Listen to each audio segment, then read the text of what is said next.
जब भी हम किसी ऐसी कंपनी के बारे में सोचते हैं जिसमें प्रॉफिट, एथिक्स, इंटीग्रिटी और समाज सेवा की भावना हो, तो हमारे दिमाग में सबसे पहले रतन टाटा का नाम आता है। टाटा कंपनी सिर्फ अपने प्रोडक्ट्स और सर्विस के लिए ही नहीं, बल्कि अपनी हाई वैल्यूज के कारण भी पहचानी जाती है। चाहे आप सड़कों पर देखें, अपनी चाय की प्याली में, खाने में या अपने टीवी पर, हर जगह आपको टाटा के प्रोडक्ट्स देखने मिलेंगे। टाटा कंपनी सिर्फ प्रोडक्ट्स ही नहीं बेचती, बल्कि लोगों के साथ एक अटूट कनेक्शन बनाती है। टाटा ग्रुप की हिस्ट्री करीब 200 साल पुरानी है और इसे इतना बड़ा एम्पायर बनाने में जमशेद जी टाटा, सर दरब जी टाटा, JRD टाटा जैसे कई इंस्पायरिंग लीडर्स का योगदान है। 1951 से 2012 तक टाटा ग्रुप के चेयरमैन रहे रतन टाटा ने अपने 22 साल के करियर में टाटा ग्रुप के रेवेन्यू को 40% और प्रॉफिट को 50% बढ़ाया और 500,000 से ज्यादा लोगों को रोजगार दिया। यह उनकी मेहनत का ही नतीजा है कि आज इंडिया में हमें इतनी अफोर्डेबल कार्स चलाने मिलती हैं। रतन टाटा एक इंडस्ट्रियलिस्ट, इन्वेस्टर और बिजनेस टाइकून होने के साथ साथ एक ट्रेंड पायलट भी हैं। इसमें कोई शक नहीं कि एक बिजनेसमैन होने के साथ साथ रतन टाटा एक सच्चे देशभक्त भी हैं। पर सोचने वाली बात है कि ऐसा क्या खास है रतन टाटा में कि वह सबके दिलों पर राज करते हैं, क्योंकि बाकी बिजनेसमैन ने भी समाज में बहुत योगदान दिया है। चाहे वह गरीबों की मदद करना हो, एम्प्लॉयमेंट बढ़ाना हो, पैसे डोनेट करना हो या कुछ भी हो, फिर भी रतन टाटा का नाम सबसे ऊपर क्यों आता है? ये सवाल आपके मन में कभी ना कभी आया जरूर होगा।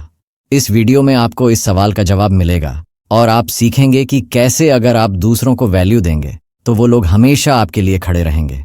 तो चलिए अब इंट्रो में और देर न करते हुए सीधा मेन टॉपिक पर आते हैं। यह स्टोरी तब शुरू होती है जब रतन टाटा 1961 में Cornell University College of Architecture और हार्वर्ड बिजनेस स्कूल से पढ़कर इंडिया वापस लौटे थे। यहां पर उनकी पहली जॉब टाटा स्टील की एक शॉप पर लगी। टाटा ग्रुप के वारिस होने के बावजूद वह कंपनी के बाकी एम्प्लॉयज की तरह ही रहते थे। उन्हीं के साथ काम करते, वहीं खाते पीते और उनके साथ ही डोमेट्री में सो जाते थे। 1991 में जब टाटा ग्रुप के चेयरमैन JRD टाटा रिटायर हो गए, तब टाटा ग्रुप का नया चेयरमैन रतन टाटा को बनाया गया। ये वह समय था जब इंडियन इकोनॉमी में सोशलिस्ट मॉडल को चेंज करके कैपिटलिस्ट मॉडल को शुरू किया गया था। सोशलिस्ट मॉडल एक इकोनॉमी सिस्टम होता है जहां प्रोडक्शन के फैक्टर्स जैसे लेबर्स, नेचुरल रिसोर्सेस या कैपिटल गुड्स, ये सारी चीजें गवर्नमेंट के कंट्रोल में आ जाती हैं। वहीं कैपिटलिस्ट मॉडल में सारा कंट्रोल प्राइवेट एंटिटीज के हाथ में रहता है। टाटा ग्रुप को और स्ट्रांग बनाने के लिए रतन टाटा ने अपने हिसाब से कंपनीज को बढ़ाना शुरू किया। 1998 में देश की पहली कार टाटा इंडिका बनाई। इस कार के पार्ट्स सारे मेड इन इंडिया थे। इसको बनाने का मोटो था made in India, made for India.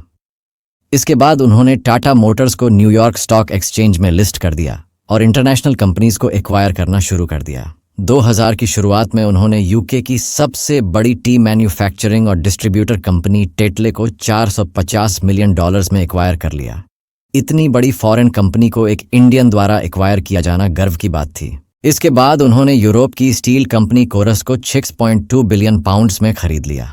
इतनी बड़ी बड़ी इंटरनेशनल कंपनीज एक्वायर करने के बाद टाटा ग्रुप पूरी दुनिया का सबसे बड़ा इंडिया सेंट्रिस्ट ग्रुप बन गया। जो भी इंसान रतन टाटा के बारे में अच्छे से जानता है, उसके दिमाग में कभी ना कभी यह सवाल जरूर आता है कि रतन टाटा इतनी सारी कंपनी चलाते हैं और नो डाउट वह बहुत ज्यादा अमीर भी हैं, फिर भी उनका नाम दुनिया के सबसे अमीर आदमियों की टॉप 5 लिस्ट में क्यों नहीं आता? इसका कारण यह है कि टाटा ग्रुप का 60 से 65% प्रॉफिट डोनेशन में चला जाता है। उनका मानना है कि टाटा ग्रुप अपना बिजनेस सिर्फ प्रॉफिट कमाने के लिए ही नहीं, बल्कि लोगों के स्टैंडर्ड ऑफ लिविंग को ऊपर उठाने और उनकी लाइफ को आसान बनाने के लिए करता है। 10 जनवरी 2008 को टाटा नैनो लॉन्च करते समय उन्होंने एक स्टोरी सुनाई। उन्होंने कहा कि जब वह एक दिन तेज बारिश में ट्रैफिक में फंसे हुए थे, तब उन्होंने एक स्कूटर पर बैठी फैमिली को देखा। उस फैमिली में 4 लोग थे और वे पूरी तरह से पानी में भीगे हुए थे। यह देखकर उनके दिल को बहुत तकलीफ हुई और उन्होंने तय किया कि वह इंडियन मिडिल क्लास के लिए भी एक सस्ती कार बनाएंगे। टाटा नैनो उसी का सबूत है। आपको याद होगा जमशेद जी टाटा का बनाया हुआ वह होटल, जो आज भी दुनिया का सबसे अच्छा और लग्जरियस होटल माना जाता है। उसमें हुए टेररिस्ट अटैक की कहानी तो आप सभी जानते होंगे, पर क्या आप यह जानते हैं कि जब ताजमहल में यह अटैक हुआ था, तब वहां के एम्प्लॉयज ने अपनी कस्टमर्स की जान बचाने के लिए अपनी जान दांव पर लगा दी। ताज होटल के मैनेजर कर्मवीर कंग, जिनकी फैमिली भी अटैक के समय होटल में रुकी हुई थी, उनकी भी डेथ हो गई। लेकिन फिर भी उन्होंने आखिरी समय तक अपनी फैमिली को नहीं देखा, बल्कि होटल में रुके और लोगों की जान बचाने में लगे रहे। मेल्स तो मेल्स, वहां की फीमेल स्टाफ ने भी लोगों की जान बचाने के लिए एक ह्यूमन शील्ड बना ली। ताज होटल के स्टाफ ने ऐसा इसलिए किया क्योंकि उन्हें अपनी जान से ज्यादा जरूरी अपने कस्टमर को प्रोटेक्ट करना था। सिर्फ ताज होटल ही नहीं, टाटा ग्रुप के अंदर जितने भी एम्प्लॉयज काम करते हैं वे कंपनी के लिए हमेशा बहुत डेडिकेटेड रहते हैं। यह सवाल उठता है कि आखिर ऐसी कौन सी चीज है जिसकी वजह से टाटा के एम्प्लॉयज इतने ईमानदार और पॉजिटिव नेचर के हैं। ये ना तो किसी एम्प्लॉयमेंट फंड की वजह से इतने डेडिकेटेड हैं और ना ही किसी अन्य कारण की वजह से, बल्कि उनका एटीट्यूड उनके लीडर रतन टाटा की वजह से है।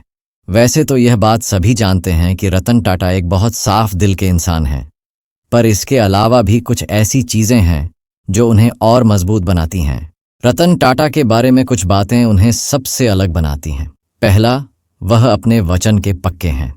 रतन टाटा ने कभी शादी नहीं की क्योंकि उन्होंने जिस लड़की से शादी का वादा किया था उसकी शादी उसके पेरेंट्स ने किसी और से करा दी थी। उन्होंने अपने वादे के कारण फिर कभी शादी नहीं की और लाइफ लॉन्ग सिंगल रहे। जहां आज के समय में लोग अपनी बात से जल्दी ही पलट जाते हैं, वहीं रतन टाटा अपने हर वचन को पूरा करते हैं। उन्होंने एक इंटरव्यू में बताया है कि वह कभी भी ऐसी बात नहीं कहते जिसे वह मानते नहीं हैं या पूरा नहीं कर सकते। दूसरा, टीम वर्क।